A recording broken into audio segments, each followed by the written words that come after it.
Guys, get involved in your local politics because it starts here. If you don't like your national politics, it's because you didn't pay attention to your local politics 10 years ago. So I'm just saying, local politics, your national politics does not, it doesn't matter much. If you shut off your TV, shut off the internet, don't look at the, look at the news or whatever, you won't even know about national politics.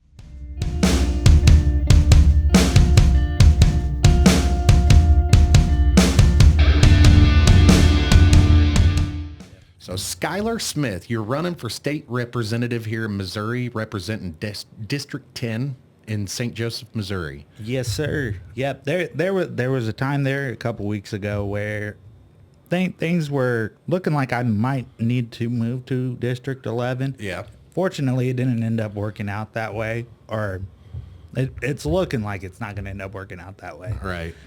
Just family things, health issues that not my own, but older family members that right. I had a grandfather whose health was declining, and thankfully I've got a big family, and so we were able to figure that out to where I didn't have to move out of District 10 mid-election cycle, because my concern was, well, if I wait till the last moment, or wait till after the deadline to make that switch came, right. then I wouldn't be qualified to run anywhere. So I was like, all right, so luckily we got that figured out, I think. So where's District 11 at? It's in the south side of St. Joe, okay. which I mean is also, like, these districts are so small in geography, like district. It's kind of wild that there's more than one representative for the city.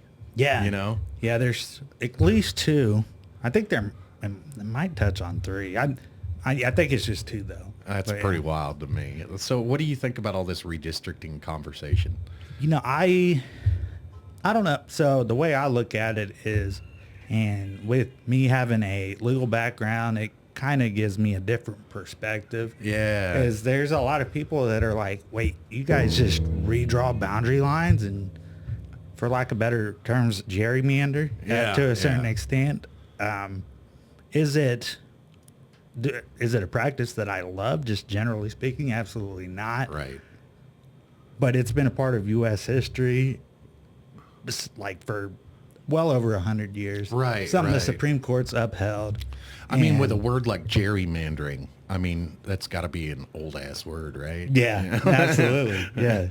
It's kind of like Missouri used to be what they call a bellwether state. Yeah. Which we vote with the issues, not with society. Mm-hmm. So, and now we're just a common sense state. We've been voting red for.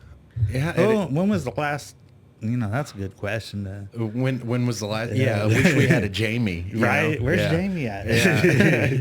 We could absolutely have, like, we could do this again sometime, like a little bit of better planning or whatever, and we can have a little Jamie over here. I do have some people available, but they weren't available today. Absolutely, and that's on me, crowd. We had this planned out, and there we go. As many of our listeners probably know, today was the Southside Fall Festival Parade. Yeah, I wanted to go down there and do that, but I didn't make it down there. I've been so busy over the last 2 weeks, man. It's when kids go back to school, it gets really busy for mom and dad. Oh yeah.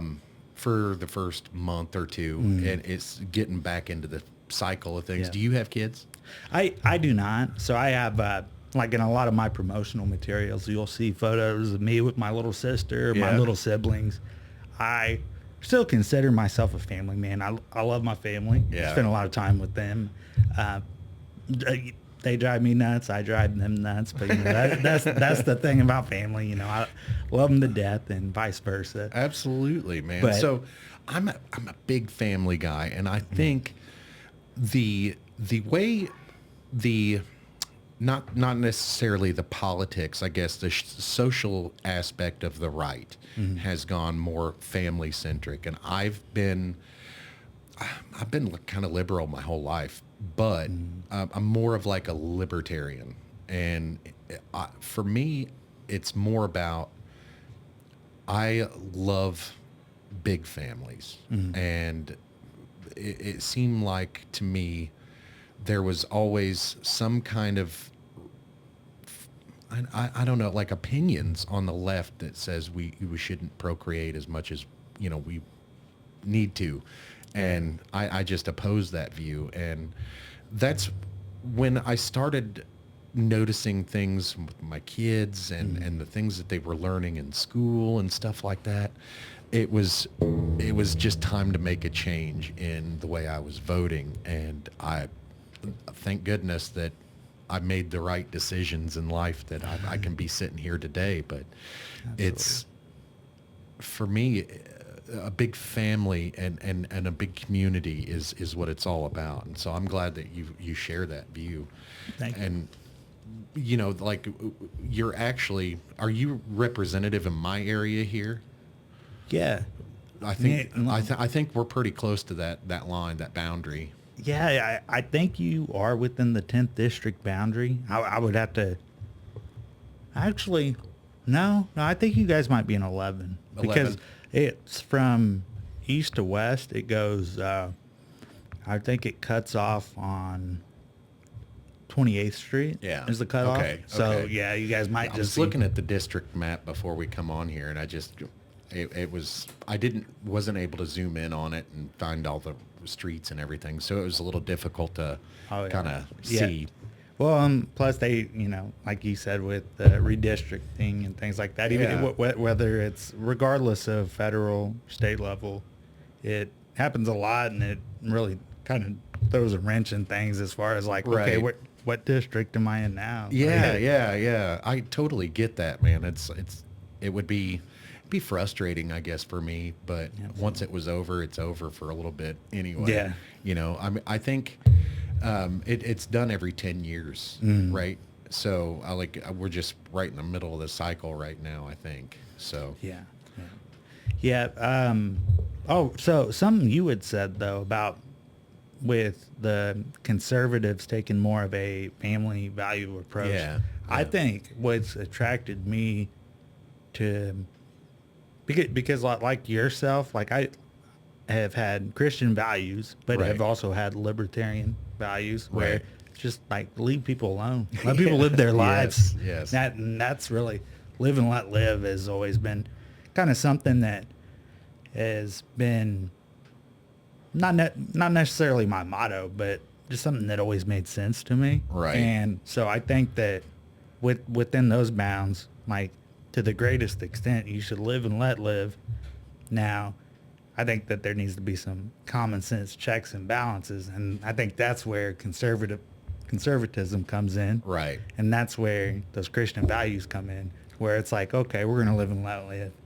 Until you start telling kids, like the kids in North Kansas City, they have gender neutral bathrooms in elementary school. That's crazy. What? Like, I could see like family restrooms being available, but man, I that whole issue. That's just such a safety risk. Like, I would agree. But here in St. Joe, our schools are locked down. So I don't agree with it 100% of the time, but at the same time, I'd much rather my kids be safe. But absolutely, it's one of those things that I'm glad that we have the democracy that we have, because I can step back and allow the people that this actually matters to take, point on it, because it doesn't really make a shit to me one way or the other. Elementary schools here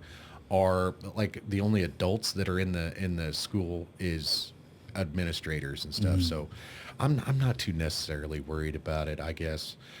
For me, it's more, I don't want to piss anybody off with my opinion. I don't want to get mad. I don't want to get upset or anything. Like, I think that we can all come together, even if we don't agree on things. I think we can all come together and just, for a lack of a better word, like debate things and talk about things. Definitely. And have calm, rational conversations. And if we can't do that, we're going to have to just, well, I mean, we're just going to have to agree to disagree and walk away from that moment before it gets heated, and then come back and meet in the middle again. You know, I think the problem with politics today is that nobody's meeting in the middle, and we need that. We need, like, you have people over here and you have people over here, and they're just getting further apart instead of coming together. So what I think they need to do is, like, find common ground on a issue. Yeah. And then work out from there. And nobody's doing that, man. And it's freaking me out a little bit, because, like, the more partisan things get, the worse things get. So it's, and I'm not one side or the other on most things. In 2016, I voted for Hillary. And don't hate me for that. It was. I'll hate you. Well, I might judge it. No, I'm just no, it was before I really understood anything about anything. I was looking more on economics, and that's pretty much it. And now I'm more fiscally conservative than I've ever been. But I voted for Hillary in 2016, but voted for Trump in 2020, and then Trump in 2024. So my views have gotten, I don't think I've gone any farther right. I think the center has drifted more right because the left went left. And I don't have any proof of that. And honestly, I think that's really a product of, and the way I look at it is like our like my faith, it keeps me centered in reality. Right. And it keeps me, now I'm far from perfect. Nobody is. But, you know, I look at the left. A lot of them, they don't have a religion. They don't have a faith. Right. They don't have Christ. And so whenever they just kind of go where the wind blows, really. Yeah. And it gets ideological very quick. And I would like to consider myself a guy that doesn't have an ideology. But, I mean, we all have our biases. But I can be persuaded with a rational argument. I cannot be persuaded with irrational arguments or yelling or you know, ad hominem attacks. You know, that shows that you're not changing anybody's opinion by attacking them. You're just pushing them further away. And that's, well, and really, and I think what we've seen in the past 10, 15 years is they are like the left is taking out the bite, the demonizing effect that some words have. Yes, remember, like, you know, growing up, if somebody were to call me a fascist, a Nazi, a racist, a bigot, I'd be like, no, I'm not. Right. Like, I would take offense to that. Yeah. And now it's just like, well, they just don't agree with me. Right. And it's like, why is that? Like, how has that become our first resort? Right. Not our first resort, the left's first resort. Right. And I do see it on the other, like on the right too. I do see it, like Biden, for instance. I don't think he did. I don't think he was that awful. Do I think he's a criminal?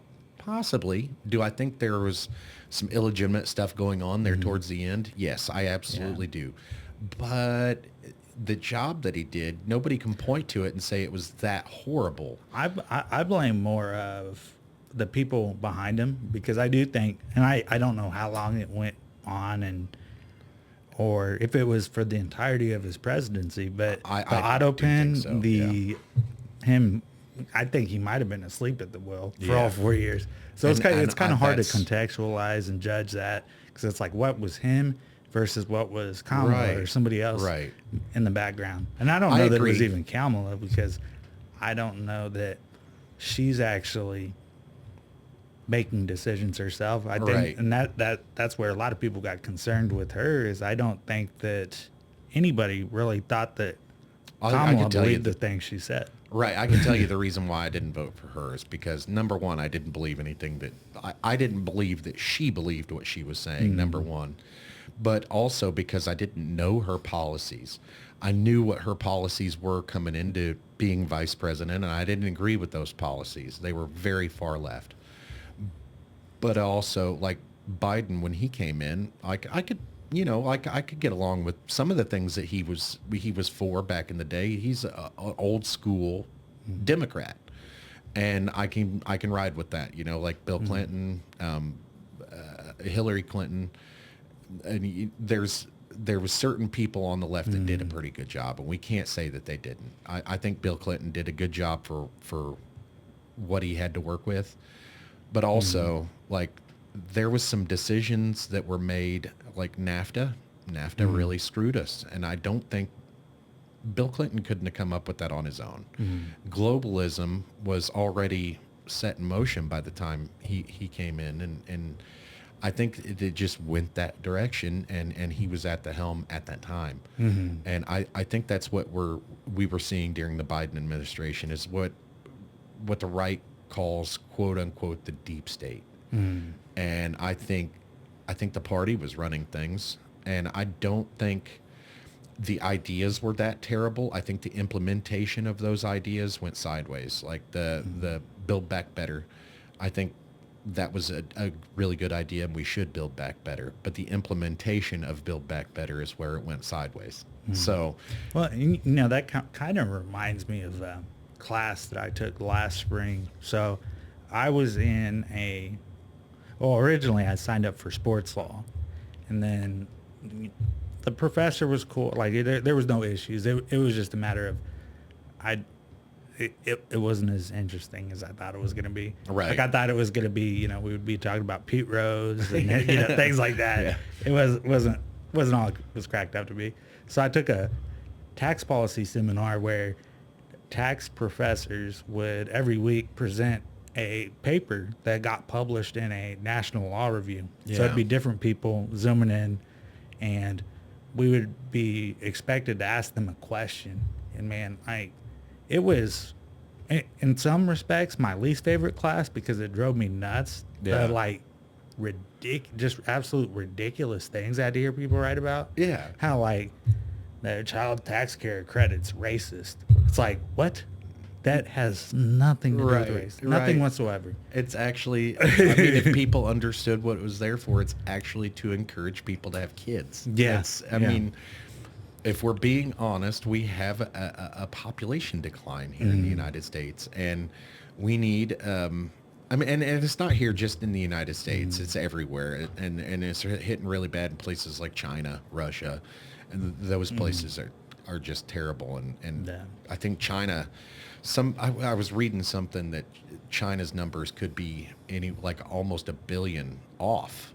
Wow. And that's insane. Yeah, that's a pretty broad number, margin of error. Yeah, Right? yeah. It goes from like 1.8 billion to 0.8 billion. So wow. they got still a lot of people over there. And if even if they are 1 billion off, they still have twice as many people in China as we have here. That's wild. Yeah, and it's wild to think about. And you look at the ideological differences between the right and the left right now, and I see the right trying to make a difference, and I think the right is taking more of a stance that we need to fix our demographic issues. We need to be more family centric. We need more fathers in the home. And I don't know why the left is fighting against that so much, but I started really noticing it with the abortion debate. Yeah. And I don't want to get into that really, but what I started noticing was the right was taking more of a family centric stance. Then I started seeing numbers coming out about demographics and that there's a huge population decline coming. You know, we are having more kids than other countries, but at the same time, our economy's doing better than other countries. And so I started paying attention more and more to ideological differences. And it just seems like to me, the farther left you are, the more you agree with things like abortion, birth control, not having children because you can't afford it, or socialist ideas, communist ideas. And I just don't, I don't align that way. I don't align hard right either. I would consider myself more of a centrist, I'm very libertarian on that issue anyway. So it's more like I don't care what you do. If you take morality out of it, I'm more pro-choice. Yeah. Like, because it doesn't affect my life, and I got a vasectomy, and so like I'm not a woman, and women's issues is a woman's arena, I guess, is what we could say. So I really haven't thought that deep about it. Now, when they overturned Roe v. Wade at the federal level, I got a little upset about it because like it was a big moment for women or whatever across the country. Women everywhere were, just upset and understandably so. But it was explained to me more of like a states' right issue, and how Roe v. Wade was constitutionally not right. And even Ruth Bader Ginsburg came out against Roe v. Wade and said it's not enough. And my opinion of it is a little bit more nuanced than it was at that time. Now I agree with Donald Trump that it should go to the states, and each state should set their own rules. And it's kind of like cannabis for me. Like maybe that's a weird. I get what you're saying, but the first thing that came to my mind was like, it's more like states' rights. But yes, like, no, totally federalism, absolutely. I understand why the federal government has the rules.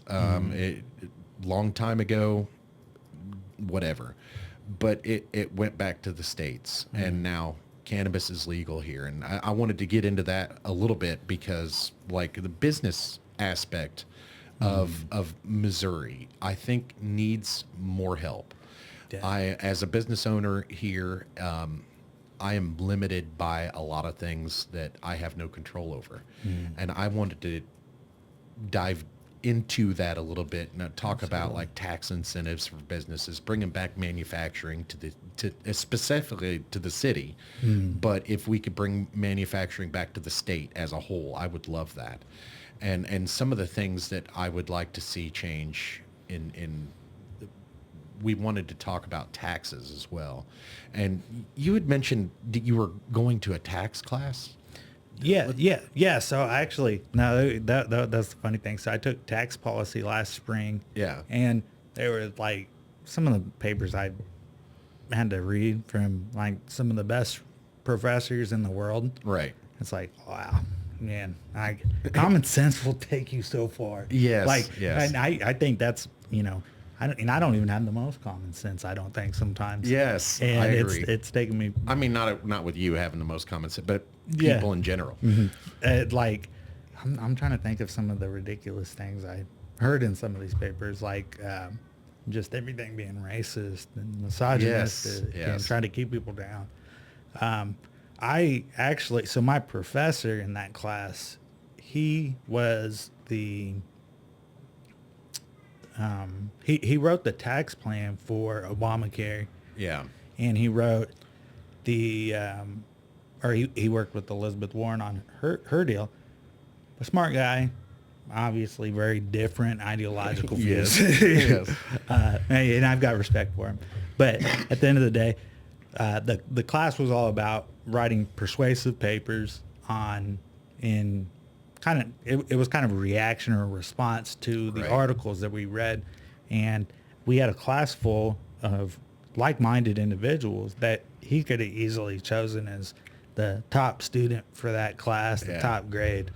And I just, honestly, that might be my proudest accomplishment from law school, is getting the top grade in that class, what's called the Cali Award. It's kind of like the Oscars of law school, where it's hell yeah, just big old give yourself pat on the back type deal, and boost your ego. Like, it's not as big of a deal as what they make it seem to be. There's a lot of them, but what made me so proud about that was just being able to go through and pick apart those papers in a way and explain it in a way that someone that agrees with an Elizabeth Warren, Barack Obama, can understand what the actual, I was able to get them in, like that frame of mind to where they can understand what the other side is seeing. Yes. Yes, because like I was on the other side at that time. Like I was just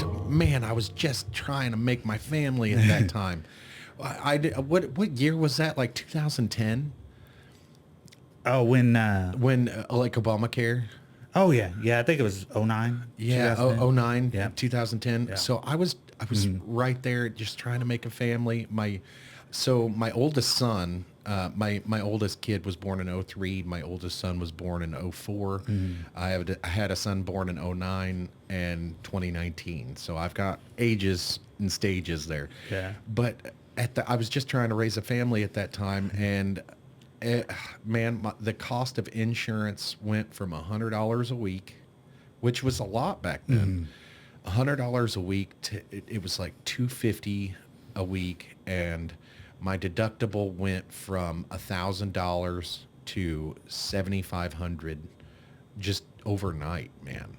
And now we spend around $20,000 a year for medical expenses. That's just like health insurance, dental, vision. We spend 20 grand a year in medical expenses, and yeah, I'm sorry you have to deal with that, man. yeah, And honestly, that's part of the reason why I'm running. Just hearing stories like that. yeah. We It live in a broke us, man. society. It broke us at that time. And what I've having worked at factories like Clarios, at Exide Technologies, which I think is called Element Resources right now. Right. Most difficult, I couldn't imagine a more difficult workplace to be in. You're working on a 1,200 degree furnace with jackhammers, lance rods, big old jacket on, and you would sweat to the point where, I remember one day driving home from work, my legs seized up on me because they cramped so badly that I had to throw cruise control on and hope that I regained control of my legs by the time I was ready to exit. I knew somebody was working with you at that time, and as a matter of fact, my roommate worked there at that time, and he would come home cramping really bad, and one day I saw him so bad that he couldn't hold anything down. He was like out there in the road vomiting, and I was like, man, are you going to be okay? He's like, I'm going to be okay, but right now I feel like death. Well, and the harsh truth is that we do need people to do those jobs. A quarter of your income. income. The left doesn't realize that. They're like... They want a quarter of your income for health insurance. And their whole thing is it's a punishment for having a work ethic, having a drive. They're demonizing, villainizing the just that go-getter mentality that made us such a successful country early on. They've been phasing it out. I think that our workforce has been destroyed. Yes. Like it is in tethers. Like it's not in a good. And I have a whole bunch of opinions on that, but the number one thing is wages haven't kept up with inflation. And the reason why wages haven't kept up with inflation, and this might piss people off. But welfare benefits have too, though. Welfare, that's the welfare issue. state and legal and illegal immigration has kept wages down in this country for years.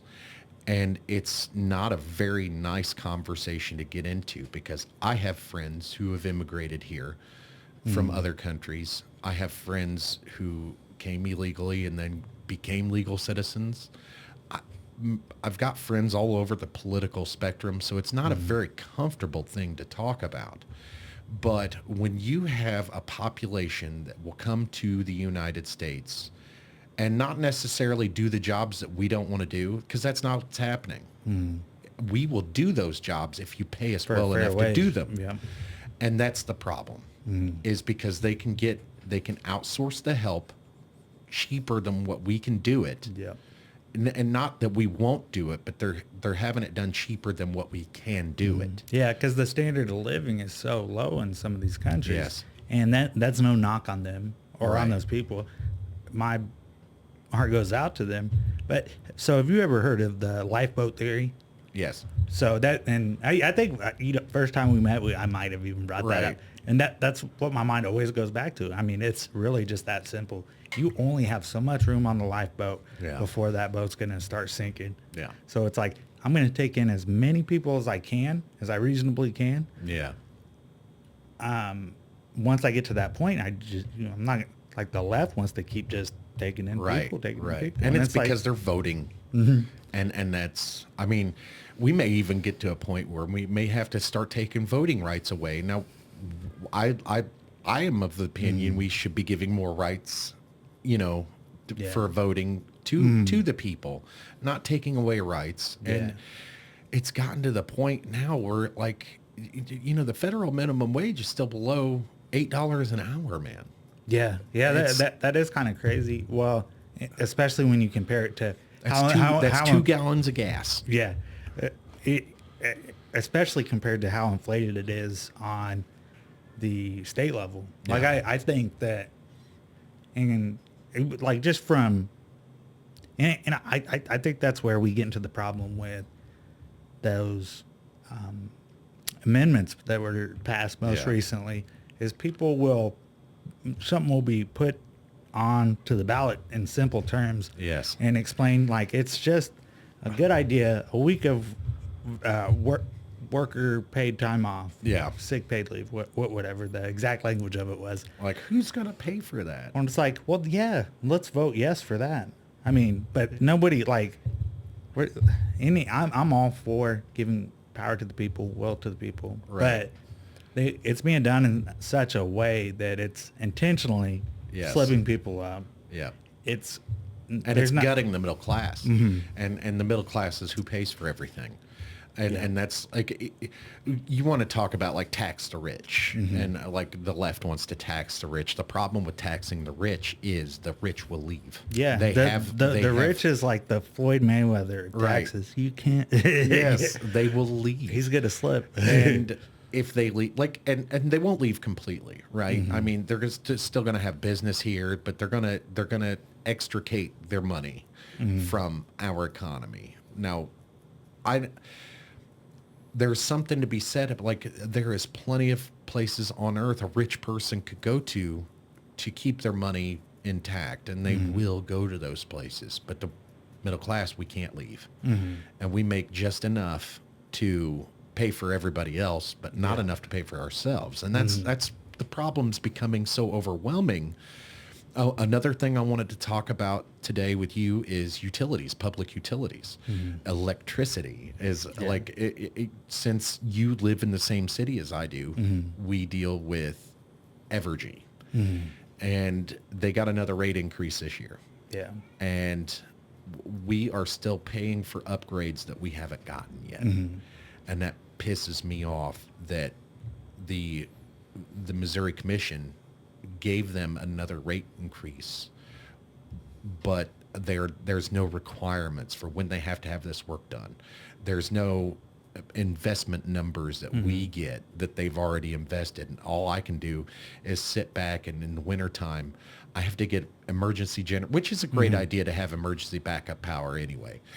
But I have to. It's not like I've been out of power for 2 weeks over a minor storm. Wow. One time. I can't go that long without power, because if I do, like, everything will freeze up, and I've got my business here, I've got my plants, I've got my whole life in here, Absolutely. So that's another thing that I wanted to talk about was utilities, and the cost of living has gotten so ridiculous. And I think that there's a way through it, but we have to do it with taxes, man. Taxes.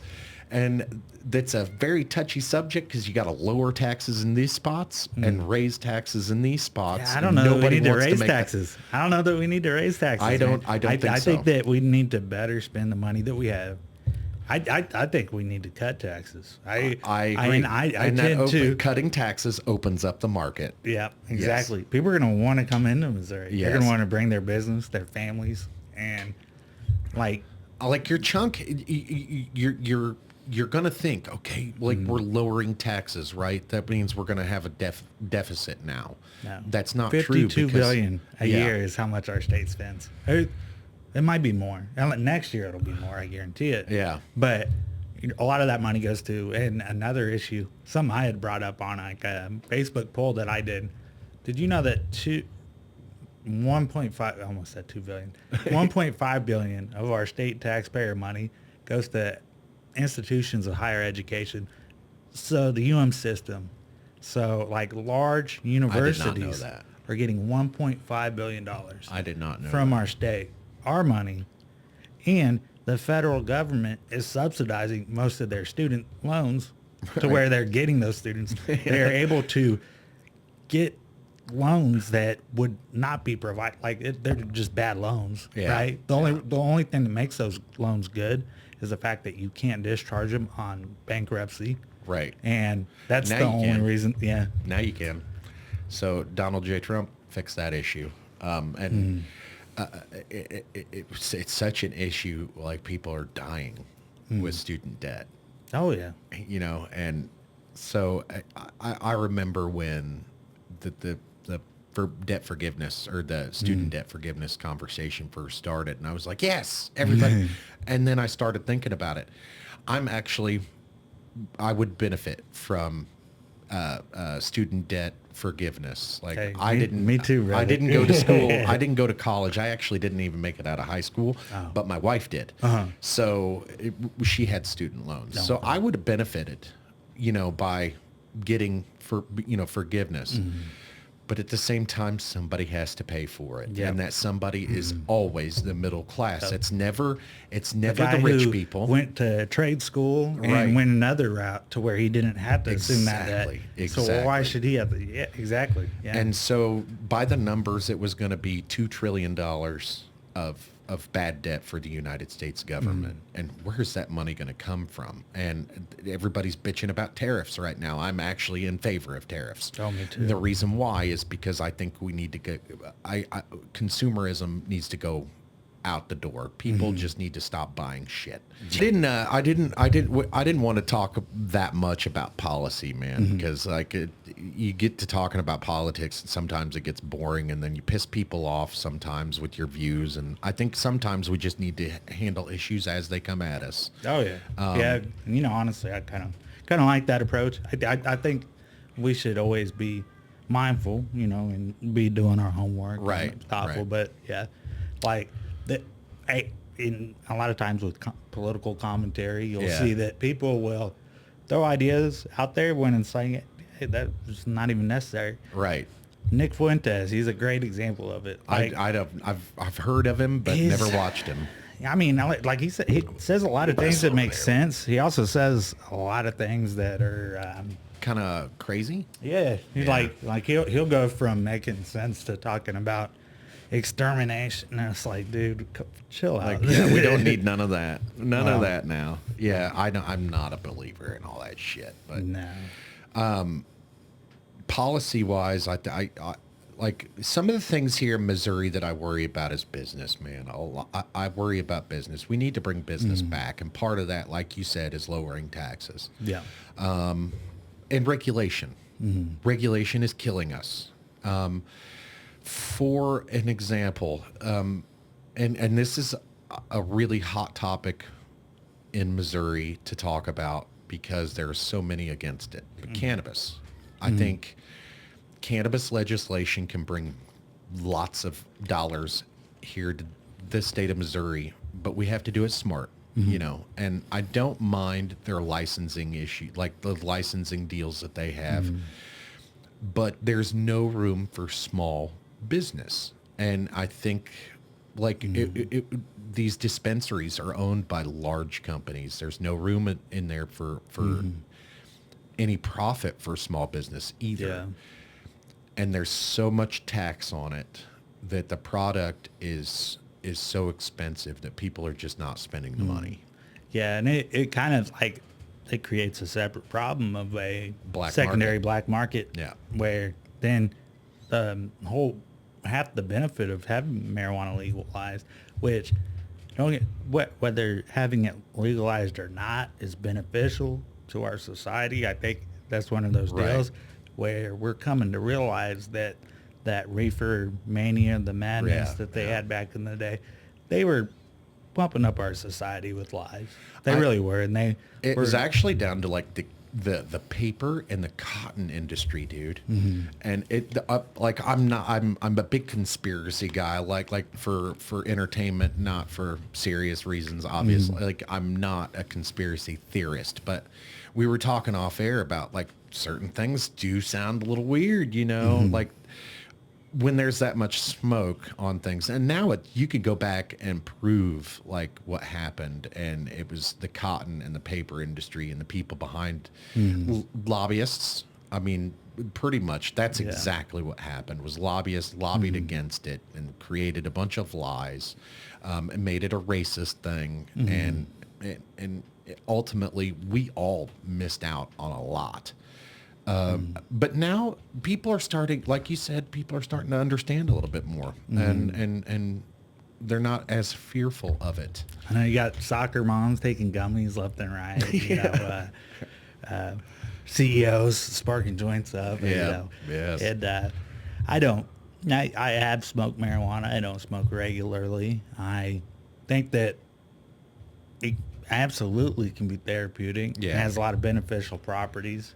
And I've seen people had bad reactions to it. Yes, me the too. worst reaction to it, though, is not as dangerous as the worst reactions you see to alcohol. Yes, right? yes. So, I mean, that's kind of what it brings me to it, is like, I've never seen somebody just completely lose their mind on marijuana. Like, Right. the worst case I've seen was somebody, and this is actually a phenomenon that some people are allergic to marijuana. Yes. To where, like, they will get We have a upset. friend in common that's actually allergic to cannabis. Oh, Yes. that's funny. Yes. But yeah, so I like, and even in those worst scenarios, like their life is never in danger. They're never at risk of harm to others. Right. And that's where it's like, okay, yeah, the marijuana wasn't illegal because of its dangerous properties Right. or its psychoactiveness. Right. Like, that And had we- nothing to do with And it. it's not just that aspect of cannabis that we can talk about either. Like, so there's so many uses for industrial hemp,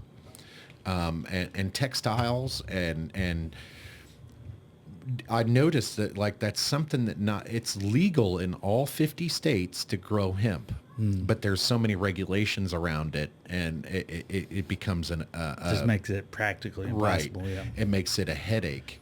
However, like that's something that people can push here in Missouri. Is there's a lot of farmland here, and cannabis is one of those plants that like if you're growing hemp on your property, it'll clean the soil that it's planted in. And I don't remember, there's scientific words and all that stuff to describe what's happening, but basically you plant the cannabis plant, it grows, and it sucks out toxins and stuff out of the ground. It leaches up into the plant.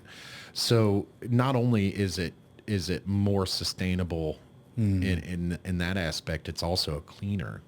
And I think that we could possibly work with, like textile companies, paper companies, fabric companies. We could work with those type of companies and say, hey, we want to bring this to Missouri. What is it? What do we have to do here? Okay. And it costs nothing to have these conversations with these large companies. With lawmakers, they want to have those conversations. PepsiCo, not too long ago, they released a hard Mountain Dew. And think about like the possibilities are endless with cannabis. They could bring out a cannabis product, but they just need lawmakers to come out and say, hey, we have this investment opportunity for you. Are you in? Can we learn from you? Can you learn from us? Is there some things that we can do? And I think by opening up the market here in Missouri for all kinds of things, and not just cannabis, like trucks, cars, plastics. Oh yeah, all I thought you kinds of meant to like manufacturing. other drugs, and I was like, No, I don't know. no. Like don't get me wrong. I'm I am libertarian, a but I'm- conservative Christian. Yeah, I'm libertarian, but I'm not that far libertarian. Like we're opening our mind to new things, but I'm like, let's not get we too don't want crazy, Portland. Yeah. Right? Yeah, exactly. That's exactly what came to We my don't want mind. Portland. Yeah. San Francisco is another one that came to my mind. yeah. And I love San Francisco. I was just there a couple years ago, and it smelled like piss real bad. Yeah. So it's Well, and I don't know. So are they really out there giving people the like? I don't know about heroin? San Francisco, but I think in Portland there are certain community programs that if you're going through withdrawals or whatever, you can go get help from them. I don't know. I haven't dug into it because Portland's on fire. Like there's riots going on up there, and like nobody's talking about it, but I keep up on it sometimes. Like for what? Protesters. Protesters. Yeah, I think it's immigration, it's National Guards coming to big cities, it's all kinds of stuff. And you know what? They don't like seeing the law enforced. Yeah. Off air, we could talk a little bit about New Mexico's thing going on down there. New Mexico's governor has had their National Guard working, and as far as I know, I think they're a Democratic state. I'm not 100% sure on that. Yeah, they're. I think they're pretty purple. Like, because I'm purple? not sure where they went in the presidential, but I do recall like they're always like a. Yeah. Like you're never quite sure where they're going to go on the presidential election.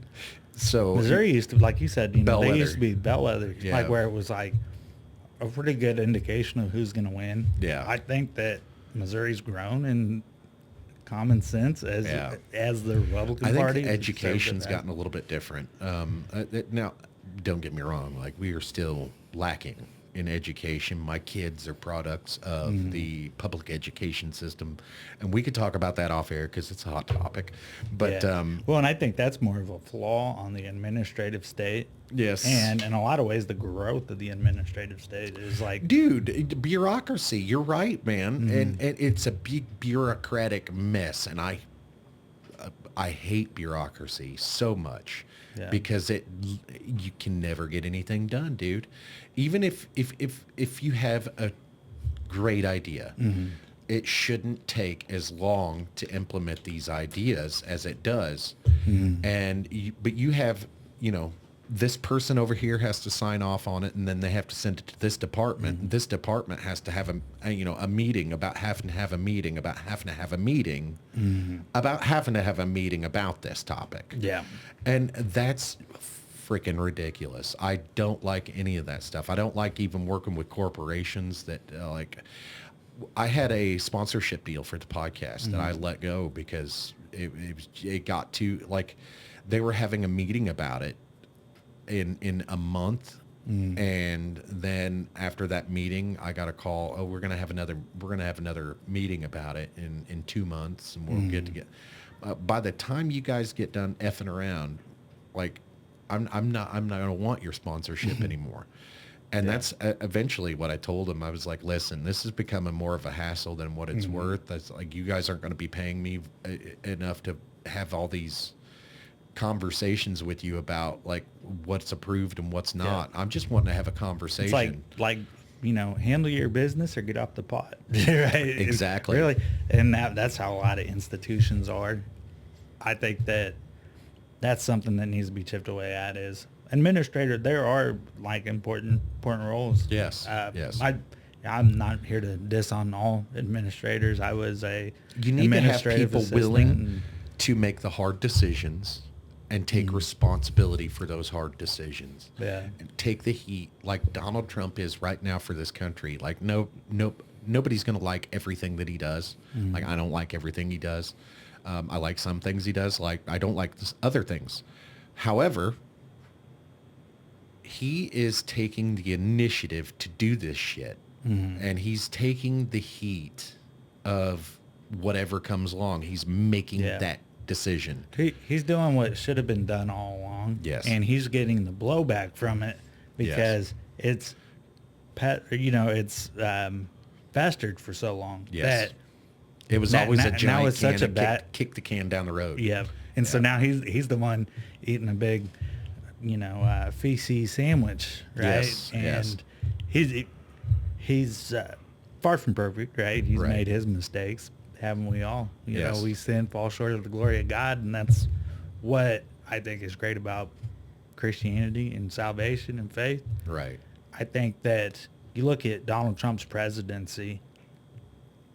Would I say he's the greatest of all time? Maybe not. I would say that he's the best we've had in quite a while. He's the greatest in his own mind. Yeah. Hey, sometimes that's all that matters. Right. Yes, you're exactly right. It does take a hell of an ego Yeah. to do that. But I agree. I agree. He's catching a lot of shit because there's a lot happening all at once. And you're right. It's all stuff that needed to be done a long time ago. Yeah. But nobody was willing to make that hard decision, like, and stick with it. Yeah. And get the blowback for temporary amount of time. Because had we dealt with the immigration issue when we first noticed it, like 20 years ago, 25 years ago, we wouldn't have as much of an issue as we're having right now. And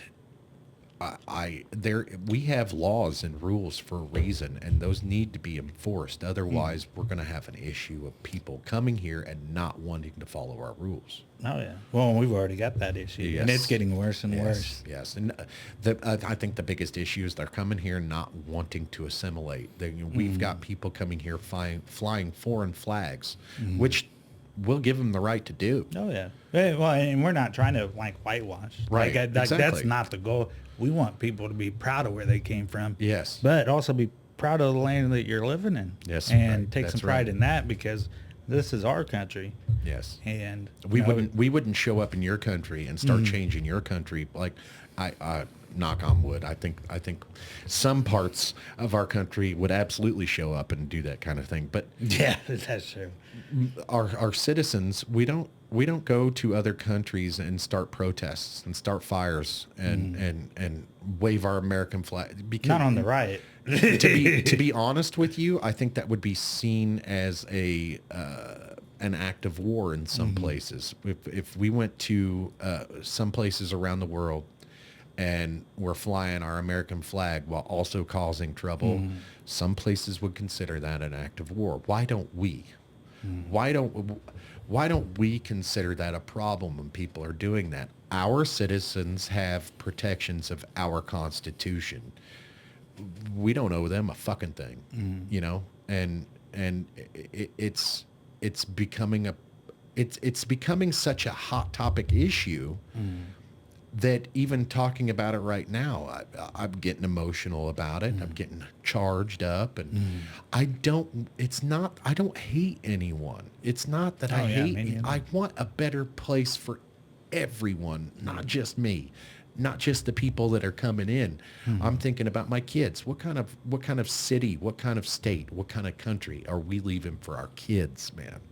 And that's what I worry about. I don't necessarily. I'm doing good. I'm doing all right. I own my own home, finally, after 39 years. Own my own home. It's a nice spot too, by the way. Thank you. I've got a car out in the driveway with no payments on it.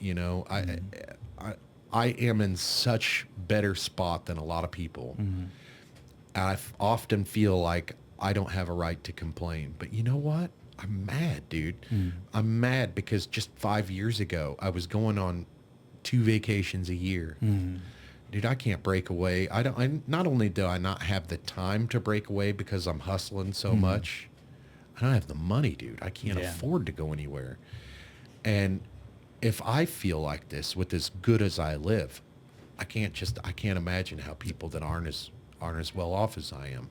Absolutely. How they feel. Well, yeah, and that's a great way to consider it, and that's how I try to look at things. Is, man, I've got this going on in my life, but I look at like some of the awfulness that's going on in the world. Erica Kirk, for example, what she's dealing with. Yes. That's man. How do you complain, right? But I agree. Things can be better. I think the goal should be to move the ball forward. Yeah. So that, because we are going backwards, like you said, 2 vacations a year now dwindled down to none. Yeah. Where it's just like, hey, I just need to make sure I'm keep my cable on so I can watch the Chiefs game. Yes. Hopefully we get a dub this week. Hopefully. Yes, hopefully. Go Chiefs. Absolutely. But, and that's something that I've never understood. Why feel like you should have to apologize for wanting to prosper? Right. And then, and I think that's a symptom of white guilt, this white guilt mentality that's been pushed upon us. You can even hear it in this conversation. Honestly, you can hear us holding back a little bit on thoughts because people get so pissed off and worked up over conversations, dude. Absolutely. And we want the same things that they do. It's just, it looks different for all of us. And I'm not a victim. No, I don't. Me neither. I look at things and like these, on the left, you hear people bitching about the government all the time, right? And they're so up in arms about how terrible the government is right now. Why do they want to give them more control? Right. Why? I don't understand. Like, the object here is to be self-sufficient, and to live on your own, not with the government. I don't think that is for them, though. It should be. I really do think the left has become patently socialist. Like, I think that their idealization of a perfect society is a socialist society. Yeah, that's not a good society. Not if I'm alive. Yeah, it'll never happen. I'll fight against it. And I was explaining to somebody one time. I was like, we were looking for a place to live when we landed here. As immigrants ourselves, and maybe if it gets to that point, I don't think it'll get to that point. Like, if it gets to that point, we might just have to pack up and leave again. I don't want to see that, man, because we're like, everything's spoken for now. We're going to go to Antarctica, Yeah. But I do think, like, and I'm hopeful for our future because I do think I think tides are turning. I'm seeing a lot more people come back to Christ. As a matter of fact, September 10th, 2025, people are going to remember that as one day that changed the world, man. And I didn't want to talk about it in particular, but Charlie Kirk's assassination changed a lot for a lot of people. Absolutely. And it's been something that's been on my mind constantly, because just like not just the visual, having to see that, like, everybody saw something that, I imagine there's people that now have PTSD because of having watched that video, right? And, the fact his wife and kids were in the crowd. Yeah. And there's people laughing, right? Yeah. And, I think it's important that we don't focus on the sick human beings that are making a mockery of somebody who laid down their lives for have debates. For what they believe. And, even if you don't believe in Jesus Christ, I don't know how you justify saying, I don't think people should be going out of their way to preach that message, right, nonviolently, right, respectfully. Yes. And if you ever, like, and he did say some controversial things, right? Yeah, I don't agree with 100%. Like, okay, I agree with like 95%. I like to push buttons because that's how you get do views. It. Right? Yeah. Well, not only that, it's not just about the views, right? It's about pushing that button to get people to think. Absolutely. Right, and certain people, yes, it did get them emotional and it did rub them the wrong way, but most people. We're able to go up and have a civilized conversation and maybe have their mind changed. Oh, yeah. And it's all about perception. Yeah. Well, and, and I don't want to, make the whole conversation about Charlie Kirk, because I know we could talk at length about that, because that is something that has been eating me up, just the disregard for his life, for his legacy that some have had, but disregard for life in general. Yeah, that too. For life in general, and that's what a nihilist society, and Charlie Kirk was natalist, and it's incredible, man. Yeah. It's so sad to see. But there is hope though. Like I've been seeing it. I went to I started seeing it like Thursday, Jeff City. They had a vigil, prayer, and kind of worship in honor of Charlie Kirk. Yeah. Well over 1,000 people from Central Missouri got together for this man that they never met. Right. Yeah. We're singing songs and praising the Lord, man. And while it is terrible that Charlie Kirk lost his life, and I pray for his family. Yeah. But I do think that his life we're going to look back on it and we're going to be like, man, that guy might end up being one of the most influential people in U.S. history. Absolutely. Because of the things he stood for. Absolutely. And he would have made a hell of a president. Oh, yeah. He would have made a hell of a president. I'd have voted for him. Me too. I would have voted for him at 35. Yeah. I might have voted for him over, because I like J.D. Vance a lot. And he might be my guy if he runs, but I might have voted for Charlie Kirk. Marco Rubio's stepping up too. Marco Rubio's there's a lot of good candidates. Dude. And then you look over on the left, you got who do you even have on the left? You can't count what's Bernie. What's that guy's name? Cory Booker. Yeah, man. What a yeah. I don't want to say anything bad about anybody, but it's like our beliefs are so far apart that I can't get. But if he come up and outlined, if any of these people on the left came out and outlined an economic plan that was better than, it wasn't just pie in the sky. Yes, we're gonna give everybody $1 million. We're never gonna have to work again. Right. If they came out with an economic plan that was viable or whatever, I might consider it, because right now that's a big thing that matters, is getting the country back on top. And we need people that are focused on that. We need people that are focused on making the United States number one again. Not kumbaya. We all need to hold hands. World War III is coming. It's going to happen, and we're edging that. I don't want to speak in absolutes, because I don't want to manifest that. You know what I mean? But I believe it's going to come, and I don't want to. I don't want to push it that direction, but I also don't want to not have those conversations. I think we need to talk about it. We need to talk about being number one again. Absolutely. Well, and I think that Donald Trump had, it was kind of odd to me that it's something that, I think he knew that this was going on his first presidency. Yes. He just knew he didn't have the pull to even possibly make these tariffs happen, because he didn't have the he did do some tariffs in the first administration. Yeah, but not to the extent that he did. And the reason I think that he's going even harder in on it is because he is a businessman. He understands that, hey, a business doesn't anti-war as well. A business doesn't thrive being the world's sugar daddy. Yeah. We've been the world's sugar daddy for quite a while. We, on the conservative side of things, we've known this for years, that we've been taken advantage of. But nobody will believe us. But now people are starting to see it. People are starting to see that Europe in particular has had the luxury of being able to have socialist ideas because we pay for them. Yeah. We pay for their defense. And that's and we go into debt to do it. Exactly. When people from across the pond get attitudes and mouthy and you Americans this and that, and you know what? I don't like that, because we are financing your defense. And it's the reason why my family can't have free medical health care is because you have it.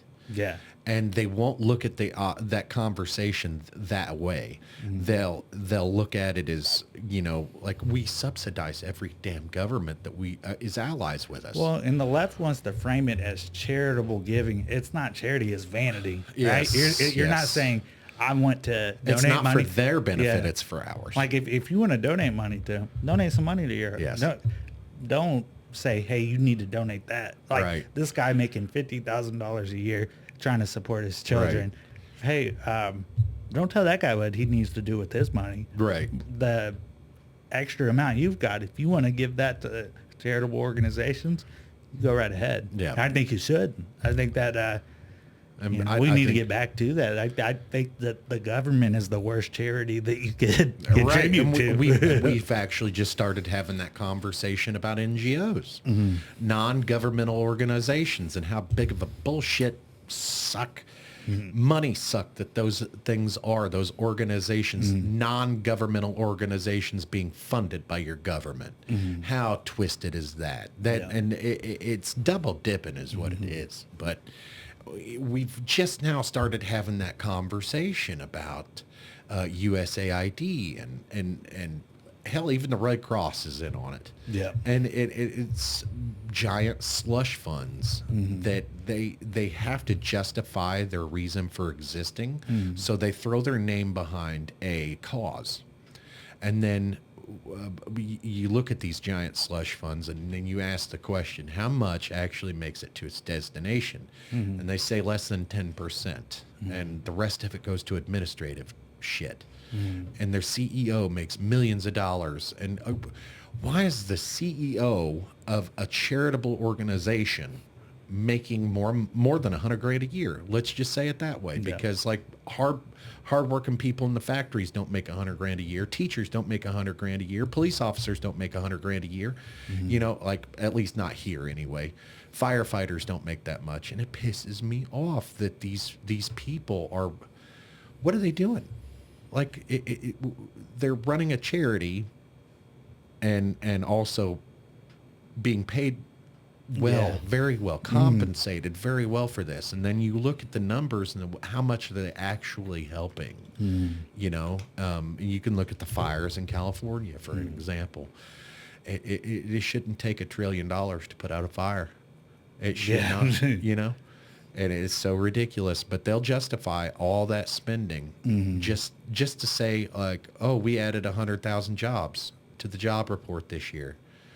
Did you, or did you just make up 100,000 jobs and no kidding. write them? And now you gotta have to pay those people, and that's essentially a big scam that we perpetuate ourselves by allowing it to happen. Well, and they like, and there's layers to it, right? So I think it starts at your local local politics, right? Yeah. You have a buddy system in most districts, not just in Missouri, throughout the entire country. Yes. You know, you have the old guard, and it's like pass the baton. It's not about finding people that are willing to take up those fights. Yes. People that are, I'm just gonna be frank with you. Most people that are intelligent and capable enough and have expertise they don't want the job. They don't. You're getting paid $40,000 to be a state representative, right? Yes. And you got people calling you a shill on the internet. Yeah. I would call it a shill, and it's like, dude, I have no money. Like nobody. Like I don't even know where you get that from. I wish I had shill money. Yeah. You know. Yeah. I've not come across that yet, but I'm sure I will. In due time. Like I'm reaching out to people and former CIA officers and stuff like that. So I'm sure I'm going to get a lot of it. Oh yeah. But a lot of people they're not ready to have that conversation. They're not ready to have the conversation that, look, like sometimes to go forward, we need to go backward. And a lot of progressive ideas just didn't work out. Nobody's ready to have the conversation that these progressive ideas are not what they were advertised to be. And you know what I come to learn is that there are, like, progressives do have good ideas. It's just like you need some conservatism to balance it out to make it a reality. So with like my tax policy class, I'm trying to think of one of my papers. One of my papers was a response to a professor from, I want to say, Cal Berkeley, one of the law schools out in Cal. Yeah. He said that the U.S. should take over a minority share of all AI companies in the United States and call it a tax as a punishment for their violation of antitrust laws and pretty much ripping off other products, content creators. Socialism. And I'm like, well, that's not a tax. It's like, well, it's also kind of a punishment. Of production. Yeah, and I'm like, you know, I'm looking at it, I'm like, dude, have you heard of the takings clause? Yeah. Like, I mean, you can take, like, it's not something you should do lightly, right? Right. Even when the government does exercise that takings clause, Right. you have to give just compensation. Yes. Otherwise, nobody's going to invest in that industry ever again. Well, I mean, I like trying to justify the IBM acquisition. I think there's some things that the state should have their hands on, and chips is one of them. However, I think they should start their own company and make profit off of it. Like not a stake in IBM or anything like that, but like, you know how the CIA has their black budget, businesses, that they legitimized so they can make money on them so that they can keep money in the black budget. Yeah. I think there are some cases that we can justify for that because like we have to, our military has to be number one at all costs, and to keep that, I think there is some need of state control there, but how much and what does that look like? I'm not sure. I want to leave that up to people who are much smarter than I am, but I don't see it as 100% a negative unless like we don't have any limits on what they can take, like 10% stake. If that's it, no more. As long as you're giving just compensation. Yes. So like the paper I wrote in response was, it's like, dude, if you want to take, say up to 49% of the AI industry, you've got to pay them. And that just sounds insane to me. 150% of the value. Yeah. Like you have to pay them so that they know that their investment played out, it was profitable. Yes. So that they will invest more in the future. Because if you just take stuff like, that's just simple. Like it's robbery. Yeah. Like if I bring, what's a good example? If I bring 2 chocolate bars every time and, somebody eats both of them. Yeah. Every time, then I'm just gonna not bring 2 chocolate. Well, the dairy industry is a good example of that. The dairy industry actually is very heavily subsidized by the United States government, and we saw that during COVID. Yeah. How they paid the farmers to get rid of all their milk and get rid of their cheese and stuff like that, and then said, oh, okay, well, whatever stuff you don't dump or we'll pay you for. And the reason why they do that is to ensure that they can feed their troops during a wartime situation. Now, if they didn't do that, like got milk, for instance, that was the government.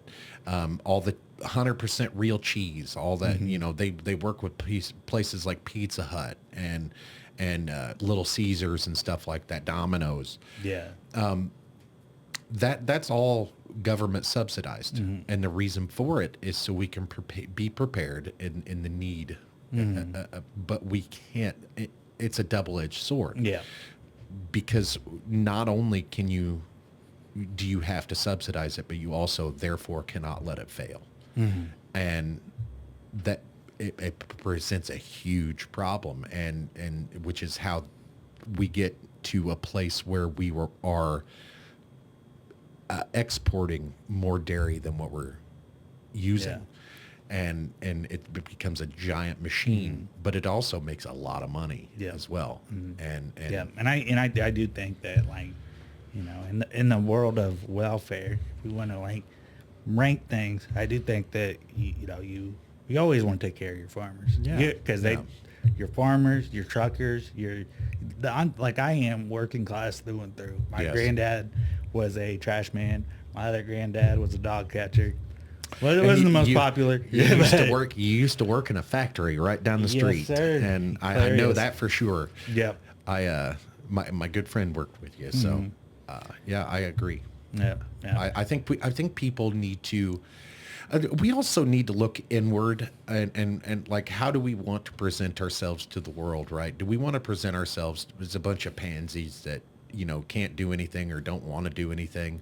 Like the United States shifted heavily to a service-based economy. Like I want to get away from that because like we don't produce anything here, and nobody's proud of the United States. Nobody's proud and made in USA. I'm a big believer in all of that. I'm a big like even if we weren't number one in the world. We'd want to be number one in our hearts, right? What's that old movie with Dwayne "The Rock" Johnson? The Tooth Fairy. Where he goes, number one on the field and number one in your heart. Is it the game plan? No, game plan. Is it the game plan? I think you're right, the game plan. Yeah. I don't know why that just came He's out, like number one on the field or number two on the field and number one in your heart or something like that. Well, you look back on it, and I think somewhere along the line, then I can't.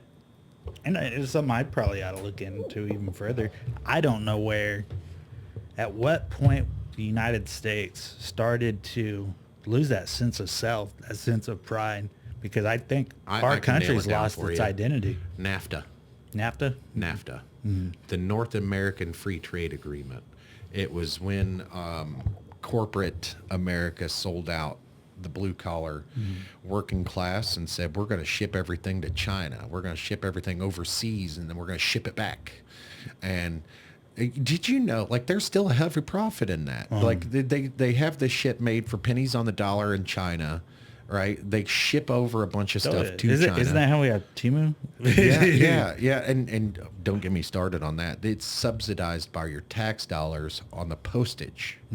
And the $800 de minimis rule that we just got rid of, thank God, it played a part in all the fentanyl that made it in here. And I think it's such a shitty thing that they had to be closed, but I think it's circling the wagons, and I don't think anybody's looking at it like that. And there was this on News Nation. I watched News Nation. There was a small business owner that's talking about how the tariffs are affecting her, and the lady looked like she had a bunch of filler in her face, and she had all kinds of makeup, and she looked like a kind of a rodeo clown. Is almost what she looked like, but not to be that kind of guy, but he said it.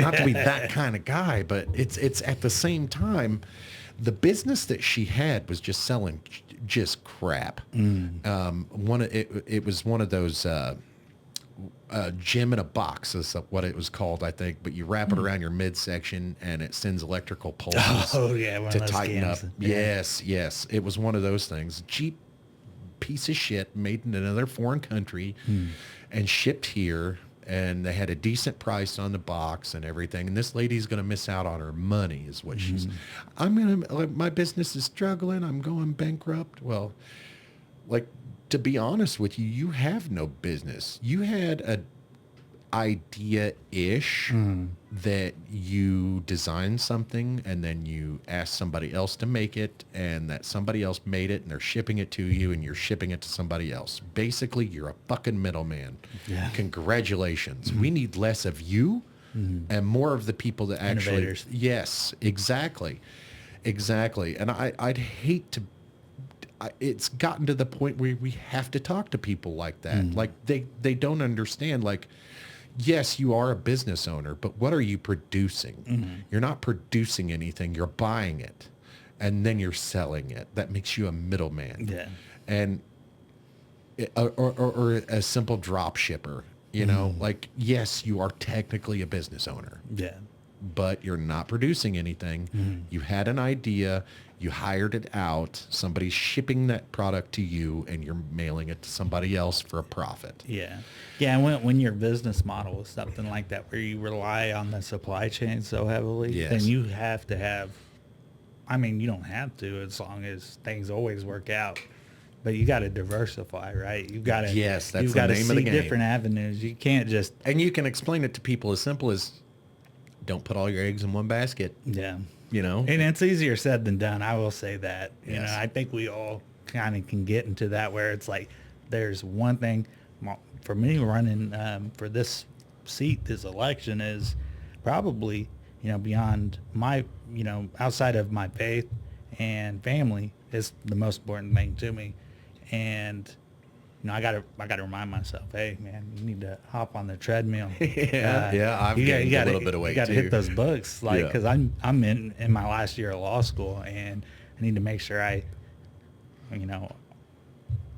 even though C's get degrees, I still want to finish off strong. Right, So, right, yeah.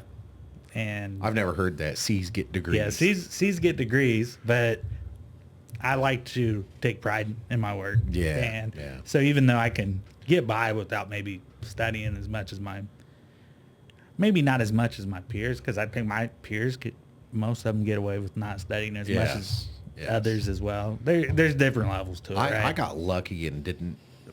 I was able to work on my memory and everything, and that was how I was able to pass as far as I did, was like memorization. And now I learn totally different.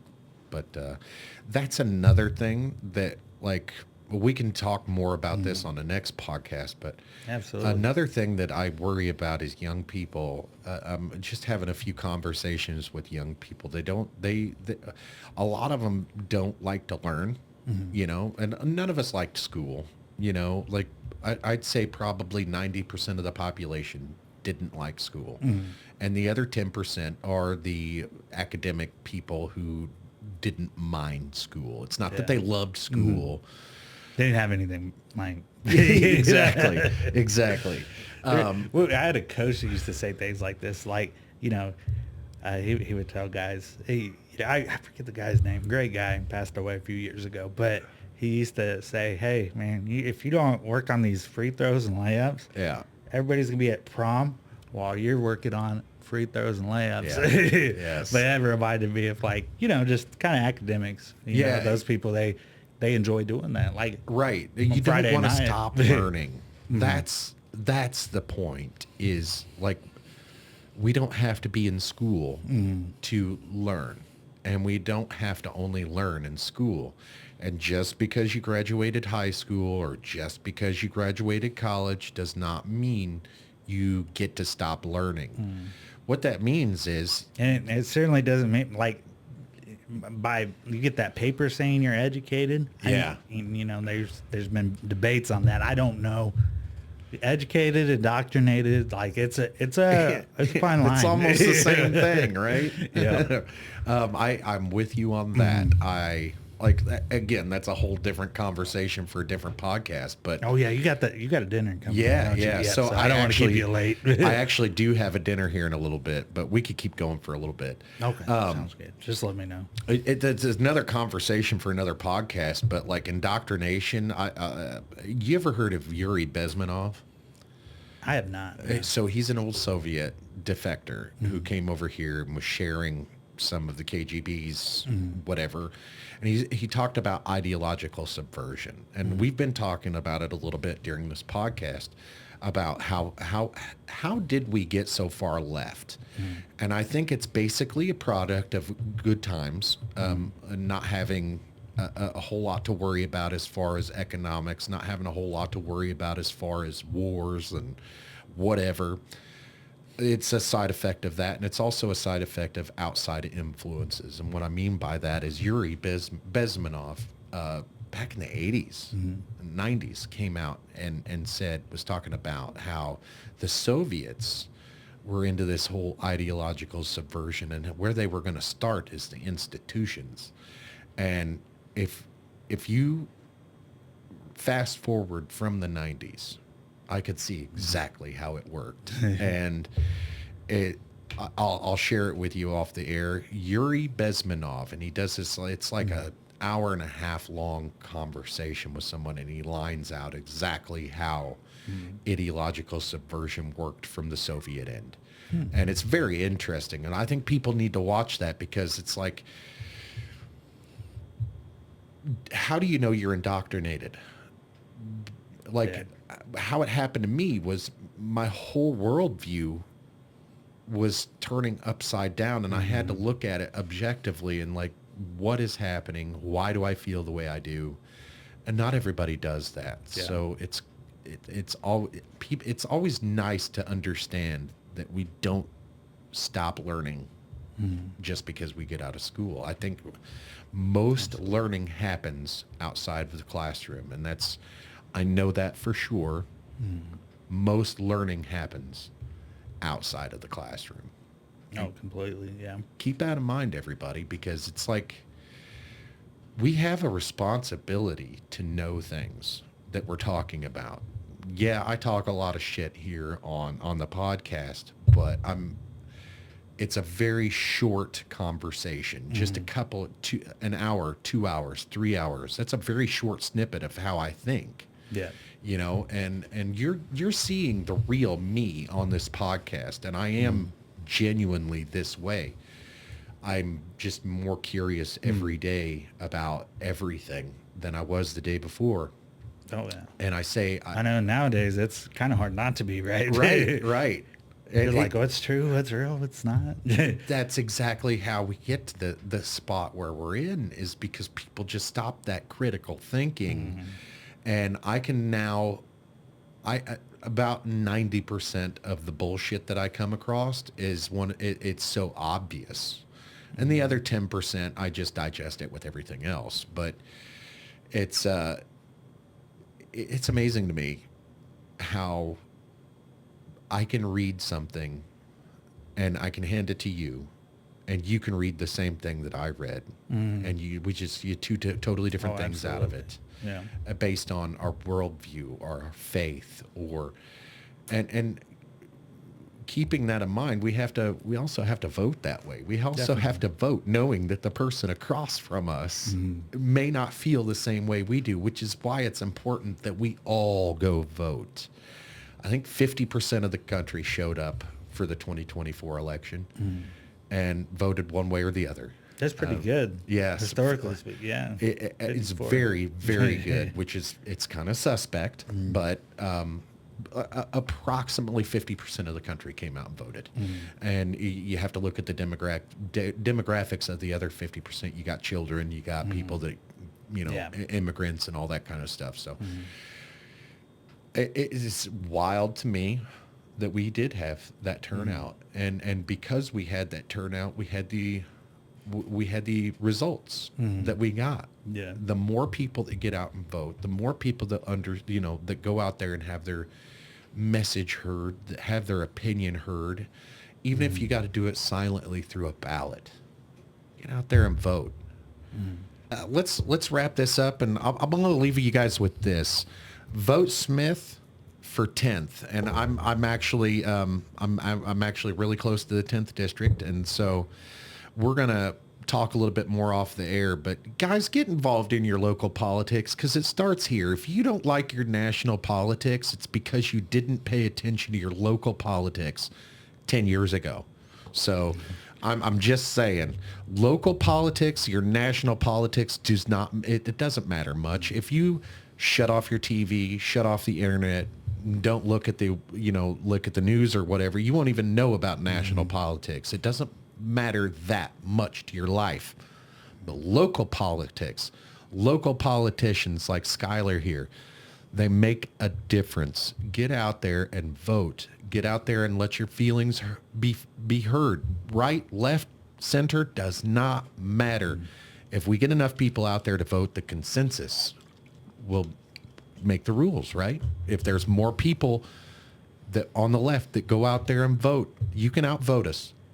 It's easy. Hope you don't. I hope you don't either. But it's not only our right; it's our responsibility.